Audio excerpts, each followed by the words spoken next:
Hi my loves, so I have something exciting for y'all. I'm going to be doing a little bit of a course preview today for my Sea Witch Siren course that's on its way.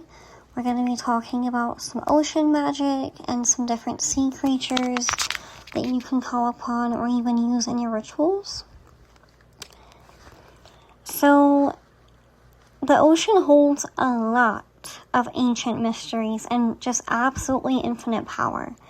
And we can invite these spiritual energies to walk with us in our magic.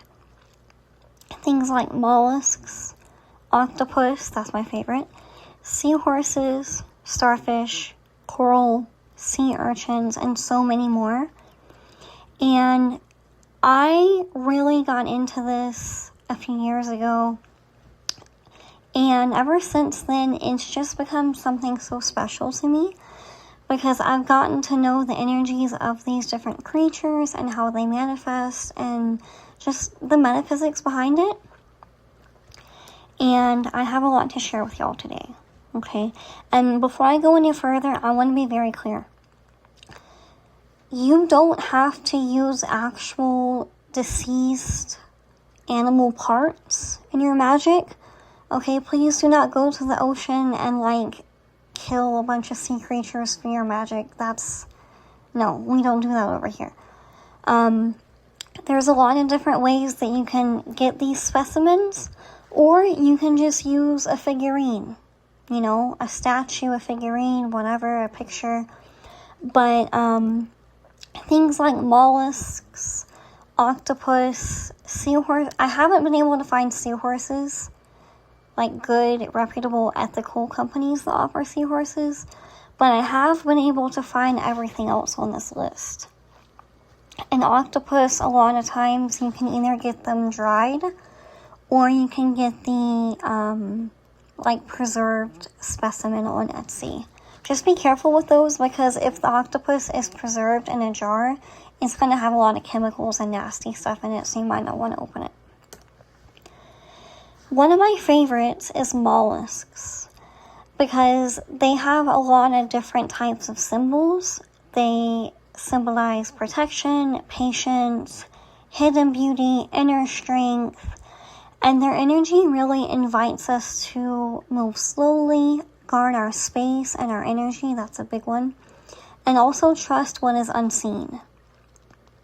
And something that just came to me from Spirit is if you're going through a season of life when you're having a difficult time with clarity and you don't know the full path that you're embarking on, you can use mollusks to guide you.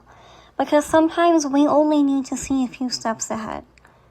Follow the breadcrumbs. There's times in my life that I don't see the full picture, and I just take it literally step by step. And mollusks, most of them move pretty slowly, but they're very smart, they're very intelligent. I would have to look this up, I could be very wrong, this is just intuitively what I'm feeling, but I think that there's some type of, sixth sense that they might have, to do with the Earth's electromagnetic field, and that's how they move, because they don't have very good eyesight. But they're very, very, very smart beings, and they're very ancient. Okay, there's a lot of magic in mollusks. And of course, you can get the seashells basically anywhere. These spiral ones right here, I think they're called moon snail shells, are my favorite. It always reminds me of, in the cartoon version of The Little Mermaid, the necklace that Ursula wore. I hated Ursula. I hate that bitch. But I loved her spiral shell necklace. This one right here is called tarantella. I think they're also called auger shells. This is another one of my favorites, especially for direction and protecting your path. Cowrie shells, of course. I really like the tiger cowrie shells. I think this one might be a whelk or a conch. I can't distinguish the two. And this one is a scallop. And scallops are very good for forward movement, like keeping your roads open. I didn't know this until a few months ago, but scallops actually swim and they move pretty quickly.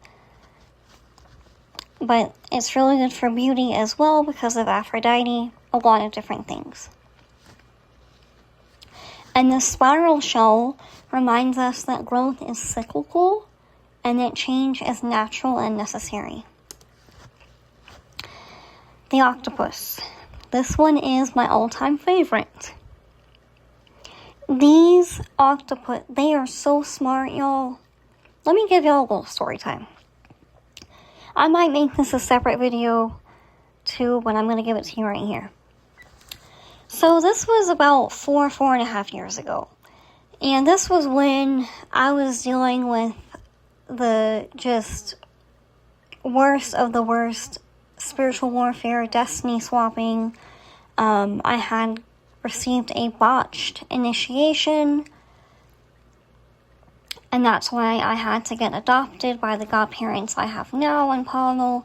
It was just a mess. My life was a complete fucking mess, and 90% of it was because of spiritual warfare and spiritual issues by people that literally had nothing better to do. So one day, I go outside, and I find what seemed like the 114th sour jar. And these motherfuckers put it in my bushes next to my house. And I was just fed up, y'all. So I didn't bring it in, I didn't touch it. If you find witchcraft in your backyard, do not touch it.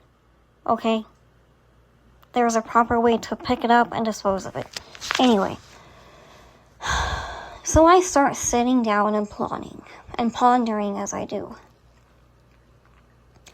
And the vision that I got in my Vititi in my third eye was, have y'all ever seen those YouTube videos of those octopus that they can solve Rubik's Cubes, they can unscrew jars, they're problem solvers and they're escape artists, right? So I'm like, you know what? I'm gonna get this octopus to spiritually destroy this jar and return a cinder. I could have destroyed it myself, but I wanted to see what I could do. So I start researching these octopus extensively. I learn all its favorite foods, you know, their personalities, what they enjoy. And so I get an octopus specimen. I order it online. It's deceased, obviously, ethically. And then I order a bunch of, like, unseasoned shrimp and crab and little tiny scallops and shit. I put out a fucking buffet for this octopus spirit for 3 nights in a row. Because I was tired of the jars being done on me. I was a new witch at the time. And I wanted this problem solved. And I wanted this warfare gone. So I gave it the offerings and prayers 3 nights in a row, asking it to help me in this warfare.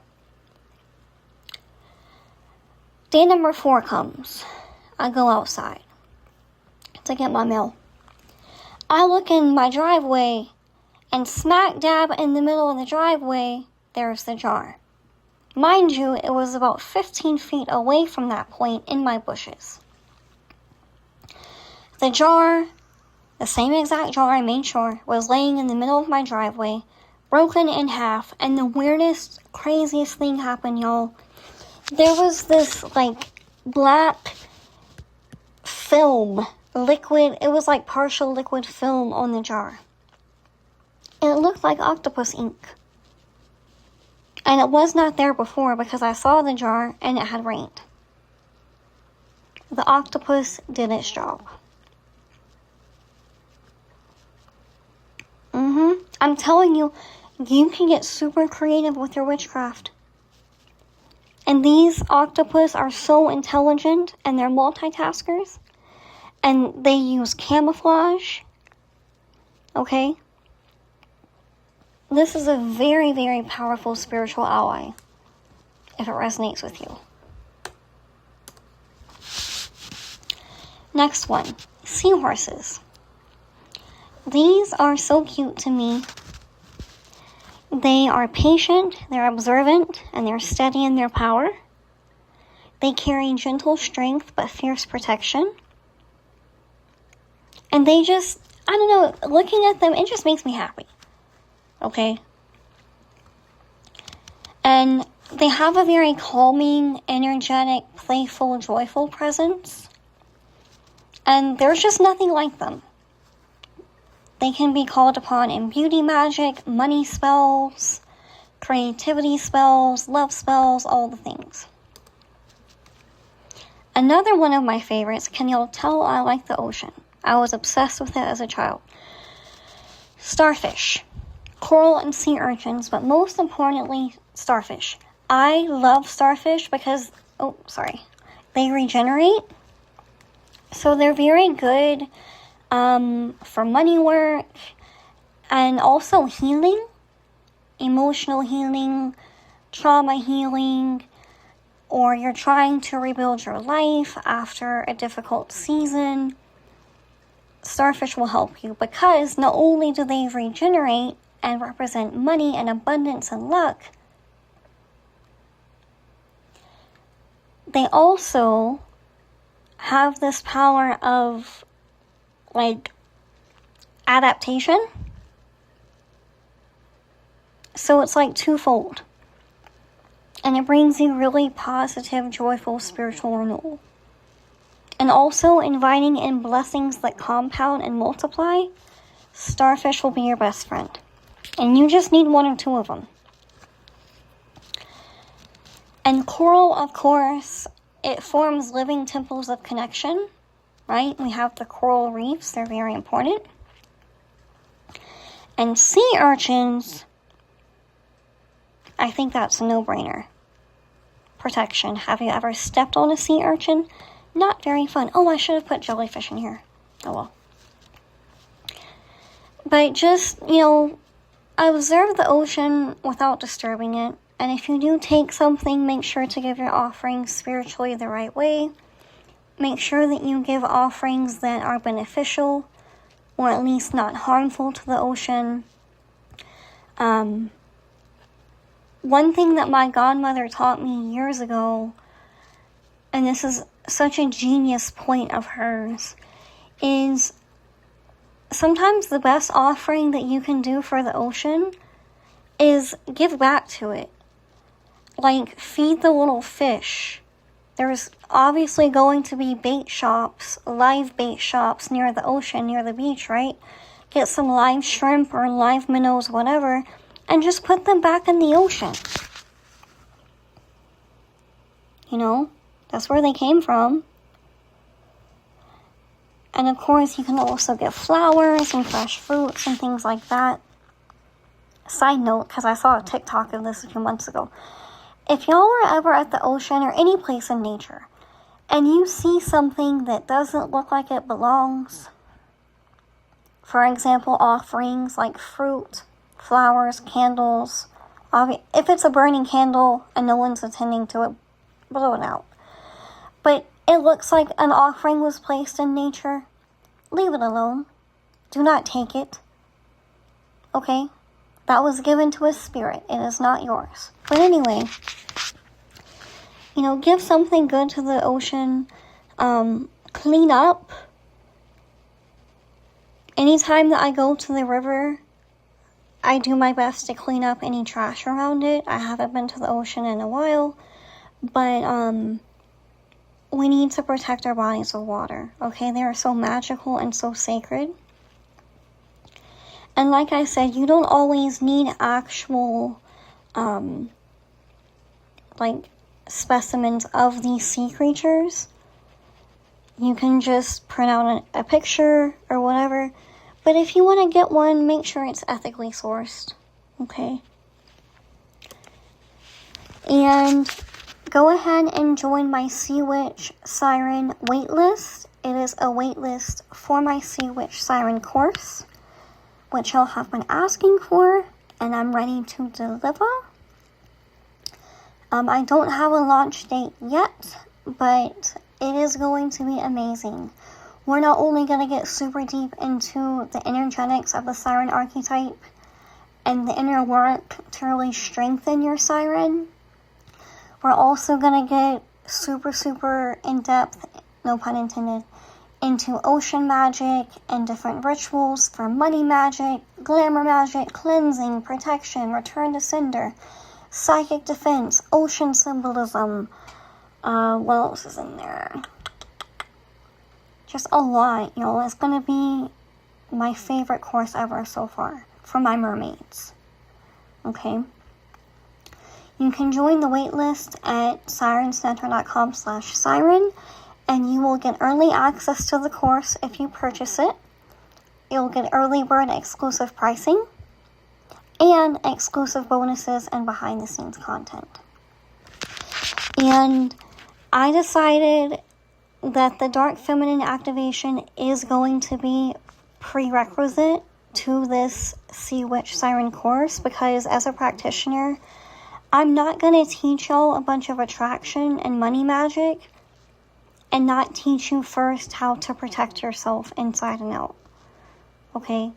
And the dark feminine activation is very good for those that need to strengthen their energetic boundaries. Okay? But y'all can go ahead and get a head start, because if you enroll in the dark feminine activation and you get started on it, you can use the 277 that you purchased the dark feminine for as a credit towards the Sea Witch Siren course. That way you don't ever lose money. Okay? It's not a bundle, it's a prerequisite. But if you enroll in dark feminine activation, I'm going to give you that discount. Okay? So it'll knock $277 off of the Sea Witch Siren course. Right now, for the waitlist, the price is $777, and then it will go up 7 days after launch. And regular price outside of the waitlist is going to be $855 at launch. Okay? But y'all can go ahead and enroll in the dark feminine activation and get started. And the combination of the dark feminine activation and the siren course, it's really going to help empower you and show you that your siren energy is so beautiful and exactly how to work with it. Okay? Because I know that I've talked a lot about, like, kind of the downsides that can happen of being a siren. But once you learn how to protect yourself and work with this energy, it's a game changer. Especially if you're like me and you're a water sign. This course will be everything for you. And you have lifetime access to this course. Okay? Any of the courses or activations that you'll get from me, you have lifetime access if you purchase them. Okay? And I'm going to pour everything I know about mermaid magic into this course, and I'm so excited. Go ahead and join the waitlist at sirenscenter.com/siren, and I'll talk to y'all soon. Bye.